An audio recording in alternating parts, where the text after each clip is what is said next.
Hey community, this is Dr. Hugh, and if you have a chronic problem, you do not want to miss this video. I'm going to be going over some very critical information throughout the whole webinar that could really transform your condition. So if you have some kind of chronic condition, you definitely want to watch this webinar so you know exactly what's going on with your health and how you can actually get better. So the topic what we're going to be talking about is low blood pressure and can your blood pressure be too low? Now I have other posts on my website about this, but this is a very specific one on low blood pressure, and I've really combined a lot of the missing data so you can understand if you actually have low blood pressure, this could be contributing to your chronic problem for you not getting better. And it's low blood pressure. This can be managed naturally as long as you have some solutions and some guides to actually move you to the direction to get well if you actually have low blood pressure. So if you go in the conventional system and let's say your blood pressure comes to be 100/60, you know what they're going to do? They're going to give you a high five and they're going to pat you on the shoulder and they're going to say, great job, your blood pressure is super low. You're going to have no problems. And if you go and you look at all the research, everything is about high blood pressure. Now, obviously, high blood pressure is bad and low blood pressure is just as bad. And I'll walk you through the process. You understand why this is. So really what we're going to be looking for is we're going to be shooting for blood pressure of 120/80. This is the ideal blood pressure. This is the blood pressure that you want it to be at. This is where God designed our blood pressure to be. Now, one of the things that I see a lot of people all over the world that have chronic conditions, and particularly women. So if you're a female, you have more probability of having low blood pressure or subclinical hypo blood pressure, what I would call it. And this will lead to literally chronic problems. And for some reason, it's definitely more common in women than it is in men that I see clinically. So if you're having any of these symptoms at all, these are all classic signs of low blood pressure. So are you getting nausea? Are you fainting? Do you have blurred vision? Do you have dizziness? Do you have lack of concentration? And do you have fatigue? And imagine if you're watching this video, you probably have these symptoms right here.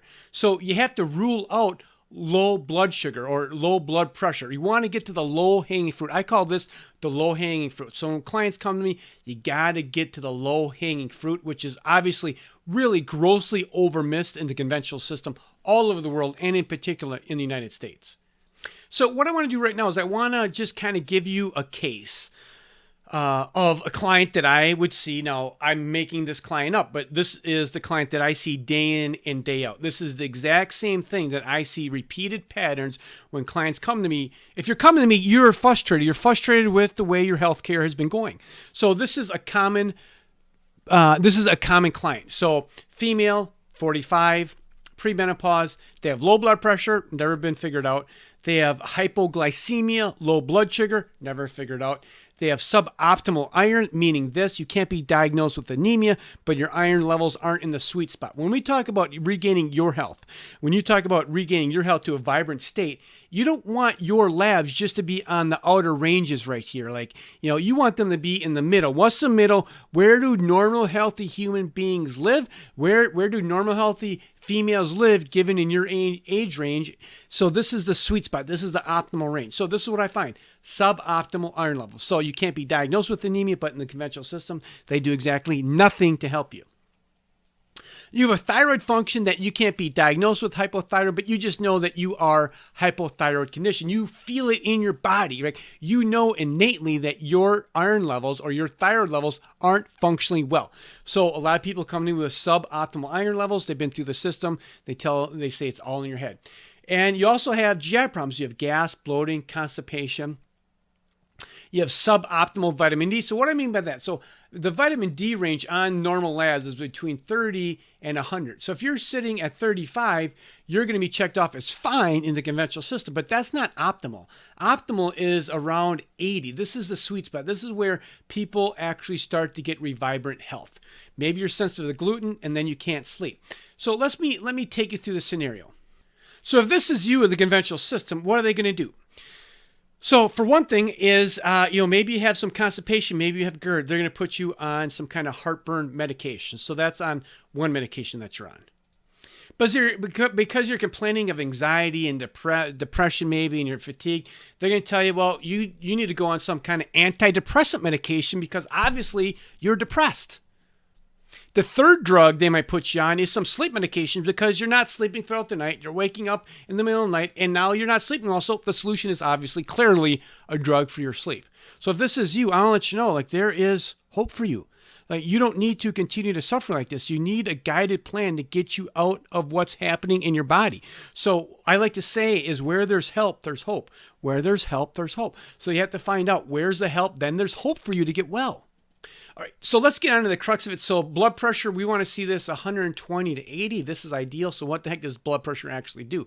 So blood pressure actually puts pressure on your arteries here to what? To make sure things get out of the blood into the cells. So let me say that again.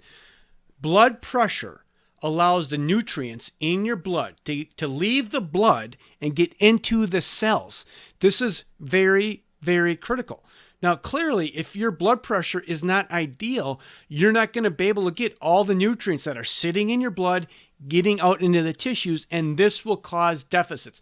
This will cause chronic problems. This will cause a mystery case. We don't know what's going on. And then when you actually do a procedure, a protocol of like checking your blood, blood pressure, what do you find? OMG, it's actually low. This can be contributing to your problem. I'm not saying that this is a sole answer, but I do know this, that when I've come and I've looked at cases and you get 3 or 4 of these low-hanging fruits and you start turning these things around, people just get better. So this is a great picture right here. So what you're looking at right in here is this is a capillary. Now, what the heck is a capillary? The capillary is the smallest delivery system of the red blood cells deep into your tissue. So for example, your fingers right here, the very tips of these are full of capillaries.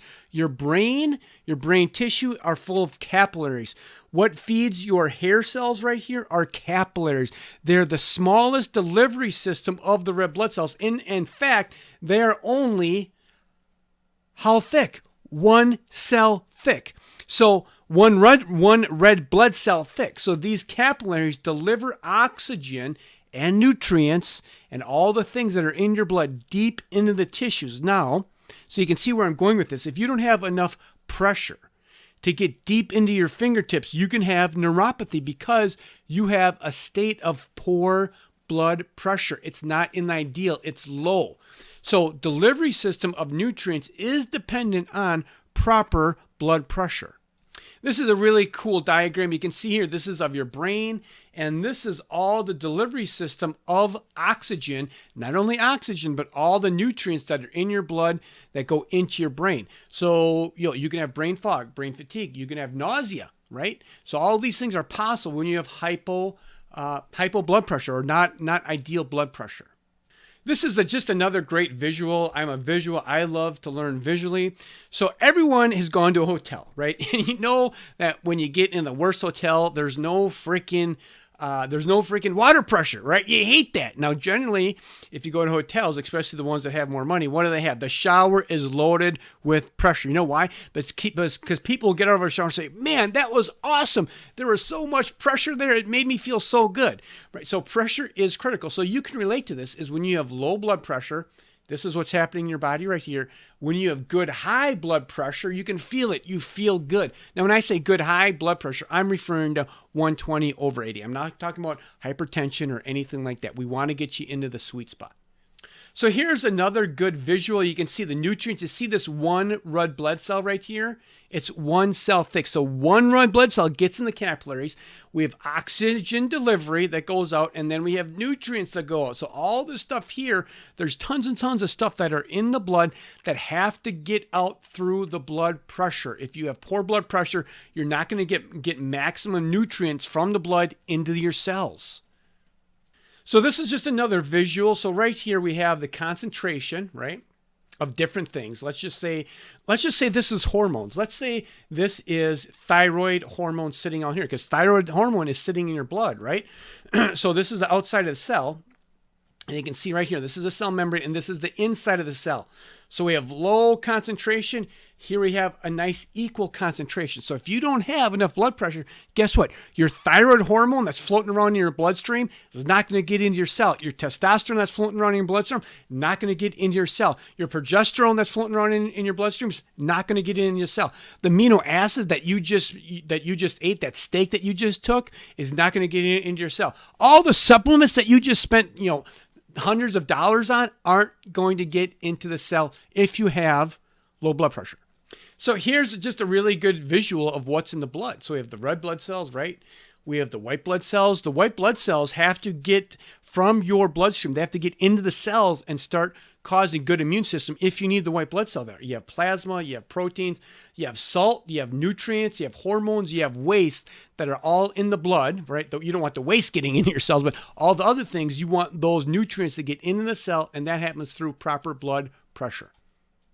So here's proper cell. So you can see here, this is the capillary, right? And then you have these little blue things, which is the oxygen and the nutrients. And you can see what happens is when we have good blood pressure, there's a state of diffusion. So diffusion just means that these particles are going across the barrier into the cell. So you can see right here, this is your cell right here, and that cell butts up against the capillary. So this would be the capillary, this is a cell. So you need good blood pressure to put whatever's in this capillary into your cell. This is where it's critical. Now, hormones are also, you see this free hormone right here? This is also in your blood. So the free hormones have to have the good blood pressure to push them out of the capillary into the cell where it's going. So again, everything in your body, entire body, is reliant on good blood pressure. All right, so what I'm going to go over right now is one of my clients that kept her blood pressure. And you're going to see this is a significant problem. So this is the date right in here, right? So we have, this is December 4th. And so she took her blood pressure here 4 times during the day. Like if people want to get if people are motivated to get well, like you can check your blood pressure as often as you want. So here, this is 94/67. Now we want to see this over 120/80. Right? So this is a problem. Look at this. This is 84. The top number here is 84. So this is low. So what did we do? We just found a problem that doctor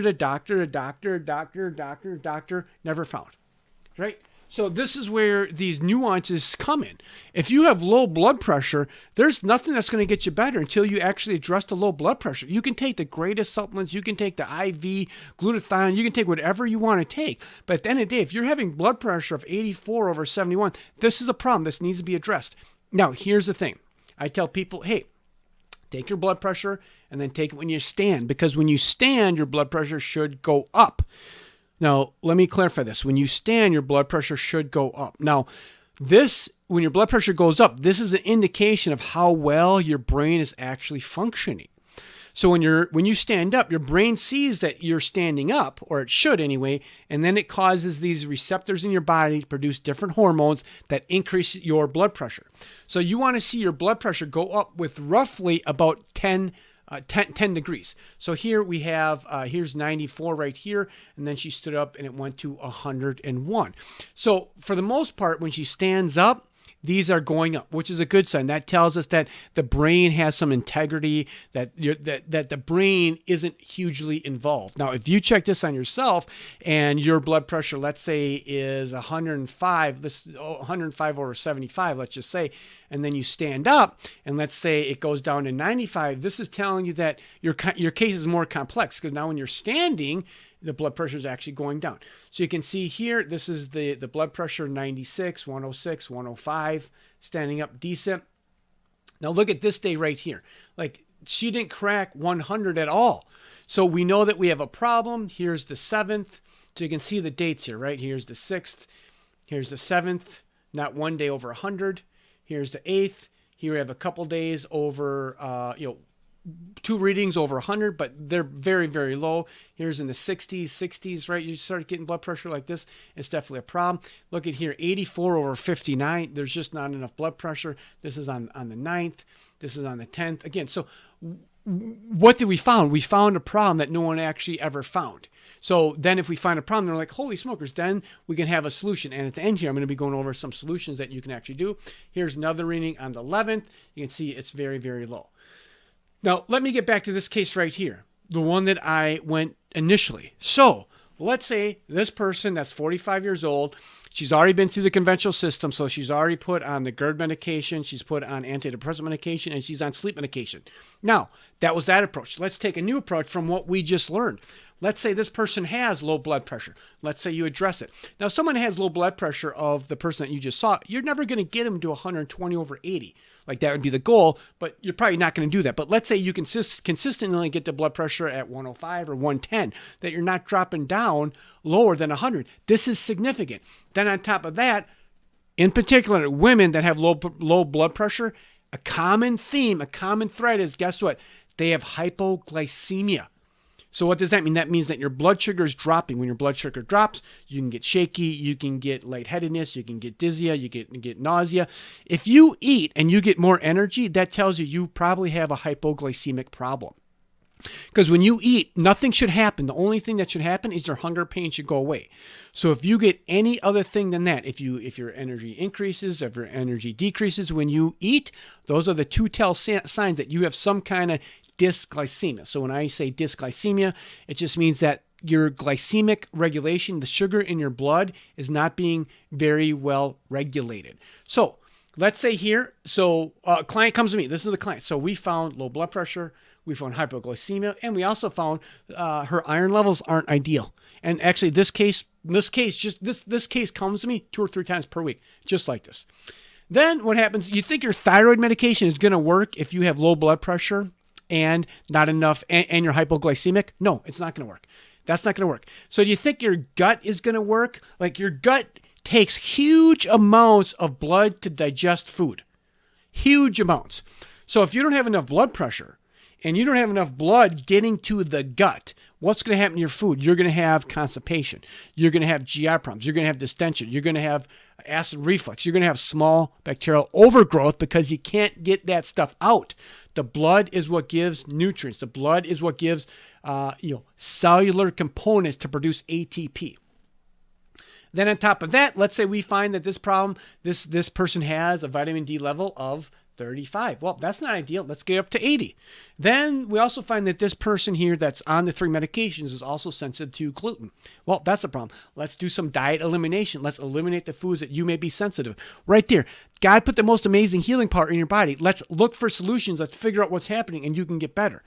And then on top of that, now let's say the blood sugar, you handle the blood sugar. So now this person here has good, consistent blood sugar through the whole entire day and night. Now she starts to sleep. Or maybe you start to give her some other things, like maybe she takes a magnesium bath. There's a lot of things that you can do for sleep. So you can see the different outcome. One outcome is a custom, individual, tailored custom plan where there's actually investigation into your case. What you actually need is not cookie cutter. It's not here's a pill. It's not here's a 5-minute visit. There's too many freaking people suffering out there on planet Earth that need this message, that need to hear this. So if you're listening to this, give me a thumbs up. Share this. Share this with a friend that needs help, because there are plenty of people that are suffering that seriously need some help. And to be honest with you, the healthcare, it's not out there. It's not out there for people. People don't know what to do.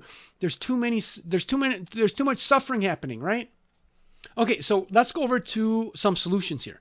So the first solution is really, really basic, right? So what is the basic solution? Get a blood pressure cuff. Get one on Amazon for $25. Start taking your blood sugar or your blood pressure. Take it 1 time a day at the same day. Stand, sitting, and then standing. Does your blood pressure go up? Right? Does it not? Do you have subclinical blood pressure? These are things that can be very simply added. Then what do you do if you do? One of the very simplest things is add salt. Why do you want to add salt? Because what does salt do? This is salt. You see salt right here? Salt. Na is salt. Okay, that's sodium. What does salt do? It drives in water. This is all water. So maybe it comes down to you just have a bad gut. You're not absorbing good sodium. Not absorbing salt and sodium are the same thing. So if you start using salt, Himalayan sea salt, you're going to start increasing the water retention in your body. That's going to increase your blood pressure, and boom, you start to recover. And then if you address all these other things that may be happening, then you start to recover quicker. So look at all these things that salt helps, right? It can reduce cramping. It can help you sleep, right? Because if you go to sleep, you don't have good blood pressure, the nutrients can't get in there. It's going to help with your energy levels. If you have good blood pressure, what's going to happen to your energy? You just start you just start to function better, right? So these are basic key things that are beneficial when you start taking salt. And I would suggest like Himalayan salt, because that's a really good salt. So the next thing you want to look for is you to have any dysautonomia problems. Now, this is a big, long word. If you go to my website and you just type in this word right here into the search bar, it will come up with this blog. This is about a 25-minute video blog that I go over dysautonomia, but it has to do with your nervous system. So you have to rule out any problems with your brain that may not be functioning optimally. So your brain controls and regulates your blood pressure. That is one component. So if you've had concussions, if you've hit your head, if you've been dazed or knocked unconscious, if you've just had chronic inflammation, your brain may not be firing properly. And this is what we call dysautonomia. And this can cause your blood sugar and blood pressure to actually drop due to a brain base. So that's a whole nother webinar in there, but these things can be handled and figured out. So this is solution number 2. Solutions number 1 is just add some salt. And now number 3 right here is there's a product here. This is solution number 3. There's a product called 𝗲𝗏. So this word right in here, you see this right here? Glycyrrhiza. So the product is called Glycyrrhiza, and what that does is that will actually help increase your blood pressure. And how this works, it works in a mechanism as that it keeps cortisol, your God-given normal cortisol, around longer in your body, and cortisol will increase your blood pressure. So cortisol is made by the adrenal glands. So some of the times that I find, especially women, that their adrenal glands are not going to be functioning optimally. So this is another solution or another cause of the problem. So Glycyrrhiza helps increase your blood pressure. So these are some things that you can do, really affordable. You can get this on Amazon and you can try this stuff. The very simplest thing I would try and tell you to do is actually start with salt, because that's a key gemstone of people not getting well, is that their blood pressure is just low, and all they need to do is add some salt into a drink, and drink that. Could be starting with like 1/2 teaspoon in water, and they sip that the whole day to make sure you get enough sodium salt in your body. Okay, so I hope you've enjoyed this. If you're looking for help, reach out to me on my website. I have lots and lots of additional content that you can get, and you can start just educating yourself. And with education comes control of your health. That's the biggest thing. So with that being said, remember, is where there's help, there's hope. Take care. Bye-bye.